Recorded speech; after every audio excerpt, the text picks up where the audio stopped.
ఈడు మా అయ్య. నమస్కారం అయ్య గారు.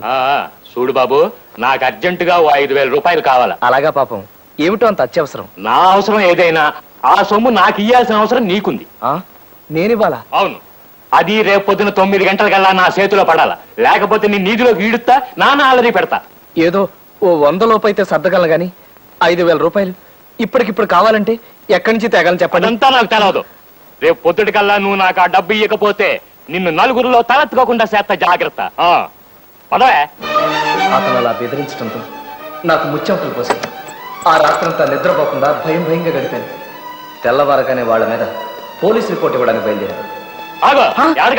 పోలీస్ స్టేషన్ కి మీ మీద రిపోర్ట్ ఇవ్వడానికి. పోలీస్ స్టేషన్ కా?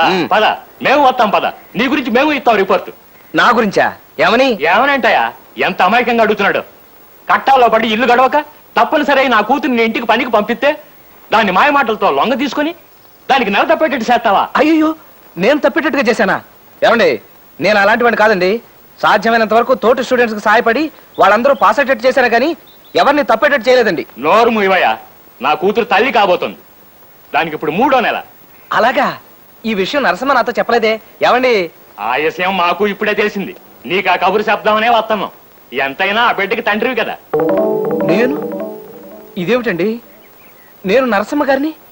చచ్చా, ఏమండి, ఇది అన్యాయం అండి. నేనే పాపం ఎరగను. చేసిందంతా చేసి ఇప్పుడు ఏం ఎరగనంటే నా గతేటి. చెప్పండి బాబు, మీరే న్యాయం చెప్పండి.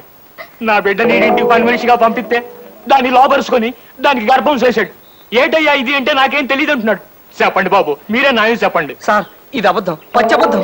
ఏమయ్యా, చదువుకునే కుర్రాళ్ళ ఉన్నావు? నువ్వు చేసే పనేనా ఇది? ఎంత అమాయకంగా కనబడుతున్నాడు చూడండి. సార్, నాకేం తెలియదు సార్. ఒట్టు, సరస్వతి దేవి మీద ఒట్టు. ఇప్పుడు నా బిడ్డ మెళ్ళ తాళి కట్టనంటే అది ఊరేసుకుంటుంది. నా బిడ్డను నాకు దక్కించండి బాబు, మీ కాళ్ళు పట్టుకుంటాను. ఇట్టాని మాటలు మాట్లాడుకో. నేను ఎవరిని పెళ్లి చేసుకోను. ఓ పలుసు పిల్లలు చెడగొట్టి పెళ్లి చేసుకోవాలంటే ఊరుకుంటారట. అతనితో మాట్లాడండి, 4 తగిలిస్తే తెక్క కుది దారిలోకి వస్తాడు. ఏమయ్యా? ఆగండి. ఎక్స్క్యూజ్ మీ, తప్పుకోండి. చూడండి, మీ చుట్టూ ఈ జనం ఏమిటి? నేను ఇప్పుడే ఊరి నుంచి వచ్చాను. ఇంటికి వెళ్ళి తాళం వేస్తుంటే మిమ్మల్ని వెతుక్కుంటూ ఇలా వచ్చాను. నువ్వెవరు తల్లి? నేను ఆయన భార్యనే. ఏమయ్యా, ఇంత లక్షణమైన పెళ్ళాన్ని ఇంట్లో పెట్టుకుని నీకు ఇవేం కక్కుర్తి పనులయ్యా? ఏం చేశారైనా? అతని ఇంట్లో పనిచేసే ఈ అమ్మాయిని గర్భవతం చేశాడమ్మా. అది అసంభవం, నేను నమ్మను. అదేమిటమ్మా? మాకు చాలా చిన్న వయసులోనే పెళ్ళయింది. ఓ బాబు ఓ పాప పుట్టగానే ఆయన వేసక్టమీ ఆపరేషన్ చేయించుకున్నారు. ఏం బాబు, నీ కూతురు గర్భవతి అవడానికి మావారు కారకులా? ఏ, ఇలా ఆయన బెదిరించి డబ్బు గుంజుదావనా? Police police! అబ్బే, పోలీసు వాళ్ళు ఎందుకు? పదవే. నువ్వు ఎవరిని చూసి ఎవరనుకున్నావు? మొదలు ఇష్టపదానా? కొంపకు పది నీ పని చెప్తాను. పద రండి. అయ్యా అయ్యా, ఓహో, ఇట్ట తీసుకెళ్ళిందా ఆ పిల్ల?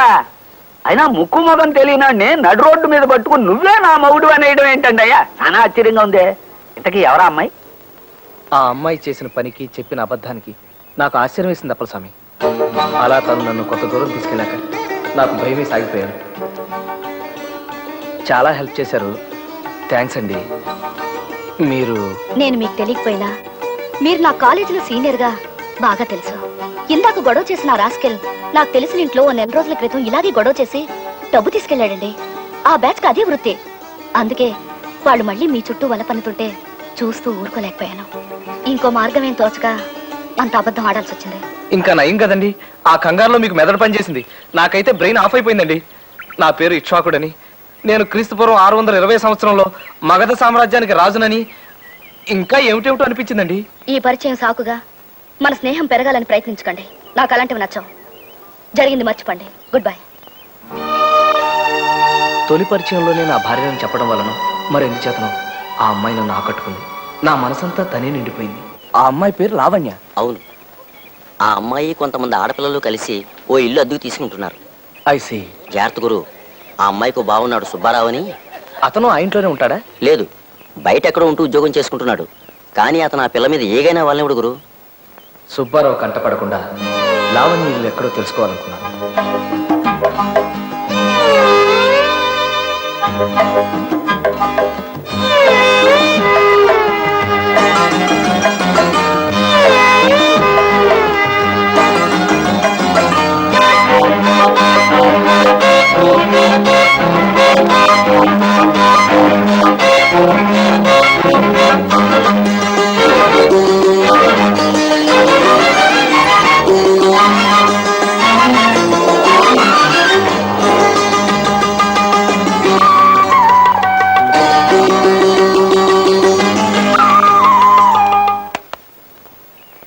ఏ మిస్టర్ ఎవరు కావాలి ఆ?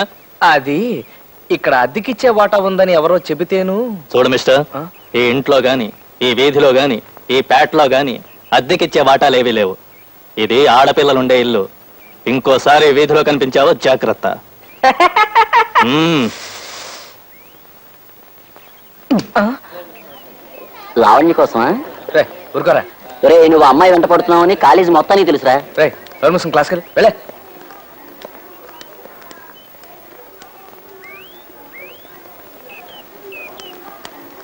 ఝుమ్ ఝుమ్